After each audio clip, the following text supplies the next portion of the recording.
Every fall, 4 friends, Sam, Rachel, Mike, and Lena, had a tradition. One last camping trip before winter swallowed the forest whole. This year, they picked a spot deep in the Pennsylvania wilds, farther than they'd ever gone. No cell reception, just dense, towering pines, a cold lake, and the whisper of wind that never quite died down. The locals in the nearby town of Derry's Hollow seemed uncomfortable when the group asked about the trails. One elderly man at the gas station muttered something like, "Not after dark," and "Don't follow the whispers." But when Sam pressed him, the old man waved them off. The hike took half a day. They reached the site near dusk, setting up tents by the lakeside. It was perfect, still, silent, and untouched. That first night, they shared drinks and stories under the stars. The fire crackled. An owl called once, then nothing. Silence. Rachel was the first to hear it. Just past midnight, she woke to the sound of someone whispering her name. "Rachel!" She sat up, heart thudding. Sam was asleep beside her, breathing steadily. The whisper came again, closer this time. "Rachel!" She unzipped the tent and stepped out. The woods were quiet, the trees unmoving. A faint fog curled at the base of the trees. She turned slowly, scanning the shadows. Nothing. But as she turned back toward the tent, she caught movement at the tree line. A figure, pale, thin, watching her. She froze. Then it vanished. She blinked, and it was gone. The next morning, Rachel was pale and silent. She didn't mention the whisper, not at first, but Mike had dark circles under his eyes, too. "I heard someone talking last night," he said quietly as they gathered around the fire. "Thought it was one of you messing around." Sam laughed, but Lena looked uneasy. "What did they say?" "They just kept saying my name." Later that day, they went hiking up to a ridge overlooking the lake. On the way, they found an old, collapsed cabin, nearly overtaken by moss and vines. Inside were remnants of a fire pit and something else, handprints blackened like they'd been burned into the wood. Too many handprints. Mike frowned and touched one. That night, the whispers came to all of them. "Sam." "Lena." Each time, the whisper came from a different direction, closer, hungrier. At 2:13 a.m., Lena screamed. The others stumbled from their tents to find her shaking, eyes wide. "I saw it," she gasped. "It was outside my tent, just standing there. No eyes, just holes." They took turns keeping watch, huddled by the dying fire. By dawn, none of them had slept.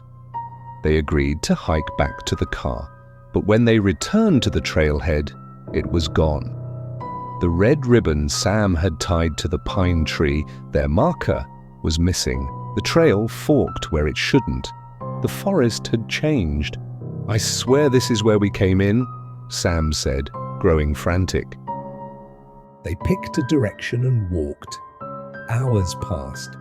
The woods grew darker, denser, until the trees seemed to lean in too close. Shapes moved just at the edge of their vision. The whispers didn't stop in the daylight. They only got louder. They tried the GPS. Dead. Phones. No signal. Compass spinning uselessly. When night fell, they had no choice but to camp again. This time, they didn't light a fire. They didn't talk. They just waited. Around midnight, Rachel vanished. One moment she was sitting, arms wrapped around her knees. The next, she was gone. No sound, no scream, just absence. They searched with flashlights, calling her name. The only answer was the whisper, "Rachel." Then Lena vanished, mid-step, her hand still outstretched to brush Mike's shoulder. Gone. Sam lost it, screaming into the trees, swinging his flashlight wildly. "What do you want?" The whisper came again, not a name this time, but a single, cold word. "Stay." Mike grabbed Sam and they ran. Direction didn't matter anymore, just movement. They ran until their legs gave out, collapsing by a creek. "I think we're dead," Mike whispered. Sam didn't respond. He was staring into the water. Floating there, face up, was Rachel, but her eyes were gone. Hollow, gaping holes stared skyward. Mike scrambled back, and when he turned to grab Sam, he realized Sam was no longer breathing. The whispers stopped. The silence was absolute. Then the wind picked up, and in it, a chorus of voices. "Mike." He turned, eyes wide. The trees opened up before him like a mouth. Darkness spilled out. The whisper became a scream. They found Mike weeks later, alone, wandering into Derry's Hollow barefoot and muttering. He didn't speak much, just one phrase, over and over, "Don't follow the whispers." No one ever found the campsite. And the forest?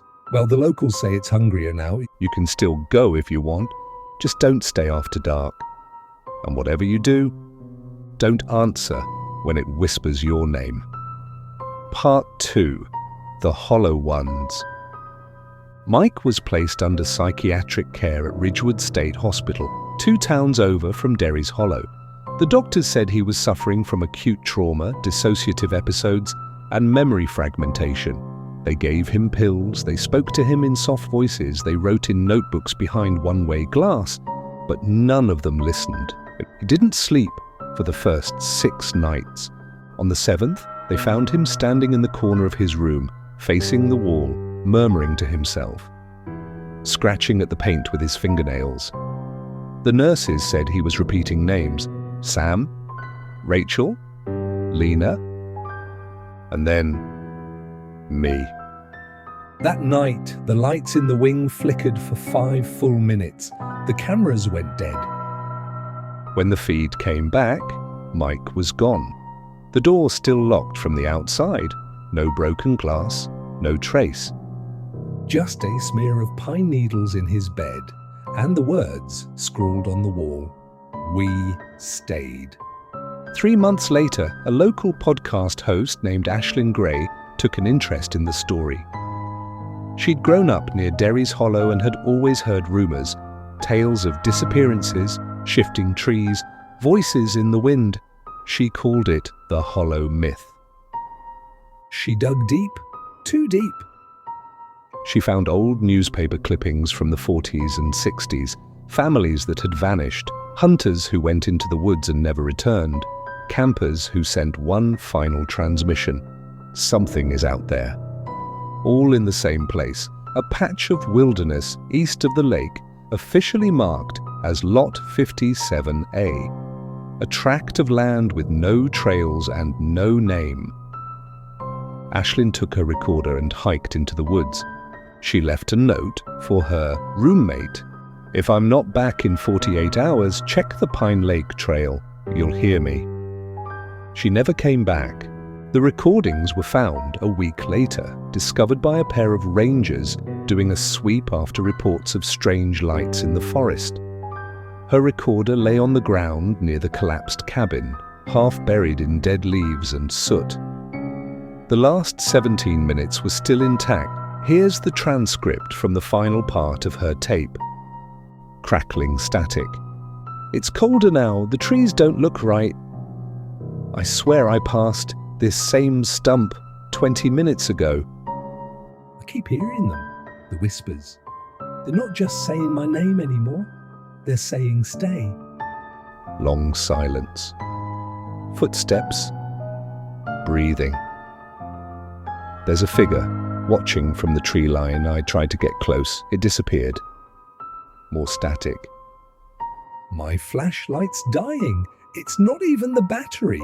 It just stops working when I point it at the woods. I see something in the trees hanging. Looks like bones. Strung together with vines. I think they're old. Wait, there's someone ahead? No, it's not someone. It's inhuman screeching, then silence.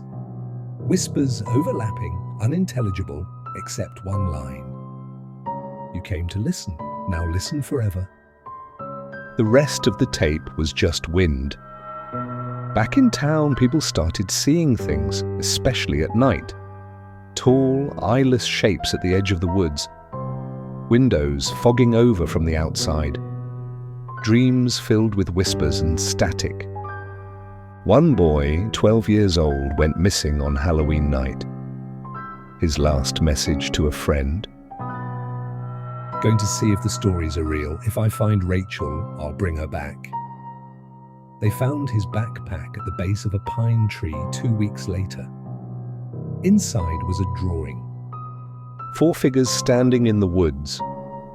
One had no face, one had black holes where eyes should be. One had antlers. The last was holding a tape recorder. Beneath them, in shaky writing, the hollow ones.